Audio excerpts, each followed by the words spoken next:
اب روزے آ رہے ہیں، لوگ آ جائیں گے ہیلے بہانے بناتے ہوئے، او جی میرے پاس اتنا سونا ہے تو میں کیا کروں، زکوٰۃ دوں نہ دوں؟ جناب دو، زکوٰۃ آپ پر بنتی ہے، فرض ہے آپ پر زکوٰۃ دینا، نکالو۔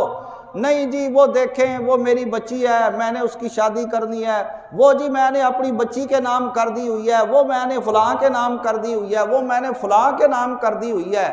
یار قربانی کے موقع پر تو کبھی کسی کو یاد نہیں آیا کہ یہ میں نے بچی کے نام کر دی ہے، چلو 25-30 ہزار کسی بڑے جانور کے اندر حصہ ڈال کے قربانی کر لیتے، وہاں 10-10 لاکھ روپیہ قربانی کے لیے کہاں سے آ جاتا ہے؟ یہ بات کوئی مجھے سمجھائے نا۔ میں نے ایک مرتبہ یہاں بھی بیان کیا تھا کہ قربانی کے اندر ایک تو دکھاوا ہے کہ پورے محلے کے اندر تشہیر ہو جاتی ہے، واہ جی واہ ماشاءاللہ فلاں سیٹھ صاحب اتنے لاکھ کا جانور لائیں، ایک تو اس میں دکھاوا ہے، اور دوسرا اس میں پیٹ پوجا ہے۔ اگر اسلام کے اندر ہوتا کہ قربانی کا گوشت آپ خود نہیں کھا سکتے، خدا کی قسم کبھی بھی کوئی بندہ 10-10 لاکھ کا جانور لانے کو تیار نہ ہوتا۔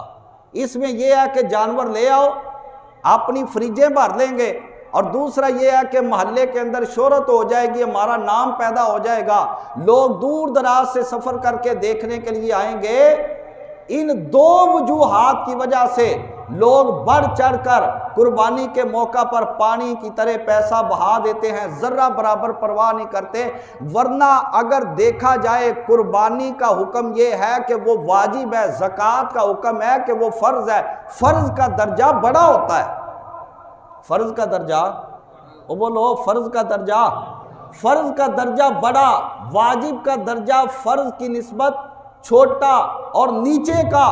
تو جس کا درجہ بڑا ہے اس سے جان چھڑاتے ہیں، جس کا درجہ چھوٹا ہے اس کی طرف دوڑ دوڑ کے جاتے ہیں۔ یہ لوگوں کی کیا سمجھ ہے، اور کیا لوگوں نے جناب والا پڑھ لکھ کر اپنے آپ کو کتنا عقل مند بنا لیا، اس کی مجھے آج تک کوئی سمجھ نہیں آ سکی۔